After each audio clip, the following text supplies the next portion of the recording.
Hello friends. अक्सर लोगों को आपने कहते सुना होगा कि खाने को बार बार पका के दोबारा गर्म करके नहीं खाना चाहिए, इससे हेल्थ बिगड़ सकती है, फूड पॉइजनिंग हो सकता है, प्रॉब्लम हो सकती है। तो आज डिस्कस करने का प्रयास करेंगे कि खाने को दोबारा क्यों नहीं रीहीट करके खाना चाहिए, इससे क्या नुकसान हो सकते हैं और क्या क्या चीज़ें हम कर सकते हैं जिससे दोबारा गर्म किया हुआ खाना कंपेरेटिवली ज़्यादा हेल्दी रहे, बिगड़े नहीं और हमारे लिए नुकसानदायक ना हो। टॉपिक पर जाने से पहले जो लोग हमारे चैनल पर नए हैं उन्हें रिक्वेस्ट करूँगा कि चैनल को सब्सक्राइब करें, वीडियोस को लाइक करें, फॉलो करें, कमेंट करें, पूरा देखें और शेयर भी करें। जब कभी भी कोई खाद्य पदार्थ को हम लंबे समय तक फ्रिज में रख देते हैं या बाहर छोड़ देते हैं, बाद में जब उसको दोबारा खाते हैं तो उसमें बैक्सिलस सीरियस और क्लोस्ट्रीडियम परफ्यूजेंस करके खतरनाक फूड पॉइजनिंग वाले कीटाणु के बढ़ने का चांस होता है। ये खाद्य पदार्थों को जो दोबारा गर्म करते हैं तो अक्सर बहुत हाई टेम्परेचर पर गर्म नहीं करते हैं, जिसकी वजह से ये कीटाणु वहीं पे रह जाते हैं और उनके बनाए हुए टॉक्सिक पदार्थ भी अंदर रह जाते हैं, जो लंबे समय में आपको हेल्थ रिलेटेड प्रॉब्लम्स करते हैं।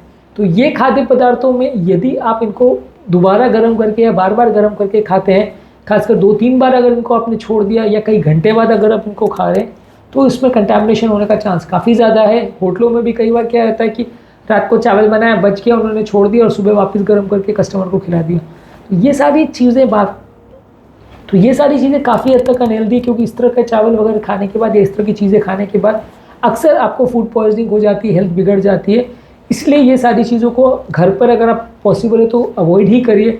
बाहर भी अगर जा रहे हैं तो कोशिश करिए कि आपको फ्रेश खाना ही मिले। दोबारा गर्म किया हुआ खाना, खासकर चावल वगैरह, ये काफ़ी अनहेल्दी होता है और इसमें आपको हेल्थ बिगड़ने का चांस काफ़ी ज़्यादा है। इसलिए कोशिश करिए कि आप होटलों वगैरह में जाए भी तो सामने कोई पकी हुई चीज़ हो, सामने बनाई हुई चीज़ हो, जो फ्रेश निकाली हुई हो, पिछले दिन का बासी खाना ना हो, ऐसी कोशिश करिए, नहीं तो आपको हेल्थ बिगड़ने का अंदेशा रहेगा।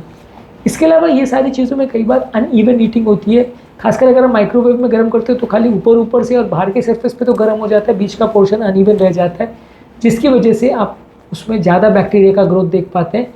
क्योंकि जब कोई भी चीज़ पूरी सतह पर एक समान तरह से गर्म होगी तो कीटाणु के मरने का चांस ज़्यादा रहेगा, लेकिन कहीं से ज़्यादा कहीं से कम गर्म रहेगा और बाद में आप उसको मिक्स कर लेंगे तो टेम्परेचर तो एक जैसा हो जाएगा, लेकिन कीटाणुओं के मरने का चांस कंपैरेटिवली कम रहेगा। क्योंकि कीटाणुओं को मरने के लिए कम से कम 164 डिग्री फ़ारेनहाइट या 75 डिग्री सेल्सियस से ज़्यादा गर्म कंसिस्टेंटली लंबे समय तक करेंगे तो ही कीटाणु मरते हैं।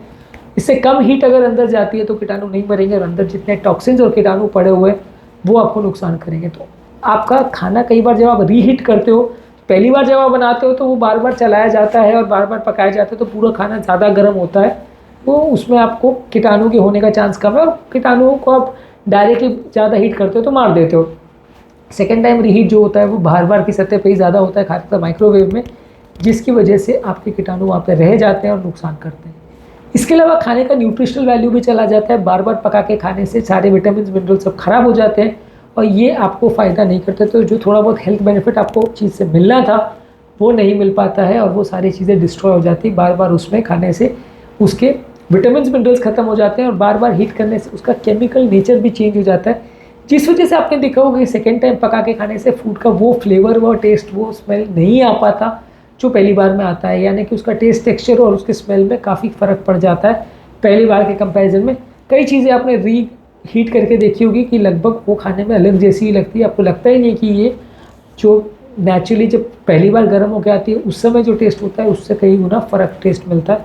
तो ये केमिकल चेंजेस की वजह से होता है, जिसकी वजह से वो फूड का ओवरऑल जो बेसिक नेचर था वो ही बदल जाता है। उसके बाद वो खाने की कई बार इच्छा ही नहीं होती, उसका ओवरऑल फ्लेवर या टेस्ट ही मर जाता है और ऑब्वियसली बेनिफिट्स करने वाली चीज़ें भी चले जाते हैं, हार्म करने वाली चीज़ें बढ़ जाती हैं। तो इसलिए आपको कोशिश करनी चाहिए कि ऐसे खाद्य पदार्थों को ना खाएं। फिर भी यदि अगर आपको इस तरह की कोई चीज़ लेनी है तो क्या कर सकते हैं, इसके लिए कुछ यूज़फुल टिप्स है। एक तो जो भी चीज़ों को आप खाएं उसको लंबे समय तक लंबे टेम्परेचर पे, यानी हाई टेम्परेचर पे 165 डिग्री फ़ारेनहाइट और 74 डिग्री सेंटीग्रेड पे उसको लंबे समय तक आप कुक करिए ताकि उसके अंदर के बैक्टीरिया मर जाएं। उसको बार बार चला के सारे तरह से सारे सतह पर उसको हीटिंग हो, ये इंश्योर करिए। मतलब ऐसा नहीं कि आपने माइक्रोवेव में जला के छोड़ दिया और उसको बाहर निकाल लिया। तो उसमें आप ये कर सकते हो कि एक बार 30-40 सेकंड गर्म किया, फिर उसको निकाला, फिर थोड़ा चलाया, फिर वापस गर्म किया, ताकि सारी सतह पे समान रूप से टेम्परेचर पहुंच जाए और हीटिंग हो जाए। तो 3-4 बार उसको शॉर्ट ड्यूरेशन के लिए माइक्रोवेव में या गैस पर या जैसे भी आप हीट कर रहे हो वो करिए, तो उससे आपको ज़्यादा अच्छे रिजल्ट्स मिलेंगे। यदि आप उसको शॉर्ट ड्यूरेशन के लिए एक ही बार हीट करोगे तो रिजल्ट अच्छा नहीं मिलेगा। इसके अलावा जो भी चीज़ को आप स्टोर कर रहे हो उसको फ्रीज़र में या ऐसी जगह पे, सेफ जगह पे रखिए जहाँ पे कीटाणु का ग्रोथ ना हो। मैक्सिमम अगर सेकेंड टाइम आप कोई चीज़ को पका भी रहे हो तो उसको पहली बार पकाए जाने के 2 या 3 घंटे के अंदर ही आपको खा लेना चाहिए। ज़्यादातर गाइडलाइंस कहती है कि विदिन 2 आवर्स उसको खा लेना चाहिए। मान लीजिए आपने चावल बनाया, एक बार ठंडे हो गए, तुरंत नहीं खाए, तो सेकेंड टाइम जब आप उसको रीहीट कर रहे हो तो 2 घंटे के अंदर उसको खा लीजिए। उसको 4-6 घंटे आप छोड़ देते हो तो फिर उसमें टॉक्सिन्स के बढ़ने का चांस बढ़ जाता है, क्योंकि कीटाणु को बढ़ने के लिए टाइम लगता है। जितने घंटे आप उसको बाहर छोड़ोगे उतने कीटाणु बढ़ते चले जाएंगे, तो 4-6 घंटे के बाद उसके बिगड़ने का चांस ज़्यादा रहता है। पहले 2 घंटे में आप खा लोगे तो कंपेरेटिवली उसके हेल्दी होने का चांस फिर भी थोड़ा ज़्यादा रहेगा। और फिर उसी खाद्य पदार्थ को बार बार गर्म करके मत खाइए। और खासकर चावल जैसी चीज़ों में आपको ज़्यादा सावधानी रखने की ज़रूरत है, क्योंकि चावल में कई बार ऐसे हीट रेजिस्टेंट स्पोर्स होते हैं कीटाणुओं के, जो सिंपल टेम्परेचर पे गर्म करने से मरते नहीं हैं। चावल को सबसे ज़्यादा ही रीहीट करके खाई जाने वाली चीज़ चावल ही होती है, क्योंकि बहुत ज़्यादा जगह पे चावल और सब्जियों को गर्म करके लोग बार बार खाते हैं। उसमें प्रॉब्लम ये कि चावल में जो स्पोर्स होते हैं वो हीट से मरते नहीं हैं, तो बार बार आप उसको खाते हो तो वो पेट जाके आपको फूड पॉइजनिंग करवा सकते हैं, जान को खतरा भी हो सकता है। तो इसलिए आपको थोड़ा सावधानी रखने की ज़रूरत है। तो आज के टॉपिक में हमने बात करी कि बार बार किसी चीज़ को गर्म करके खाने से क्या नुकसान हो सकता है, क्या इश्यूज़ हो सकते हैं, क्या इसके प्रिकॉशंस है और क्या चीज़ों का ध्यान रखने की ज़रूरत है, और ये प्रॉब्लम्स होते हैं तो क्यों होते हैं, इन सब चीज़ों को बात करी। उम्मीद करूँगा कि आज के टॉपिक में कुछ नई बातें जानने को मिली होगी। जो लोग हमारे चैनल पर नए हैं उन्हें रिक्वेस्ट करूँगा कि चैनल को सब्सक्राइब करें, वीडियोज़ को लाइक करें, फॉलो करें, कमेंट करें और शेयर भी करें। Thank you.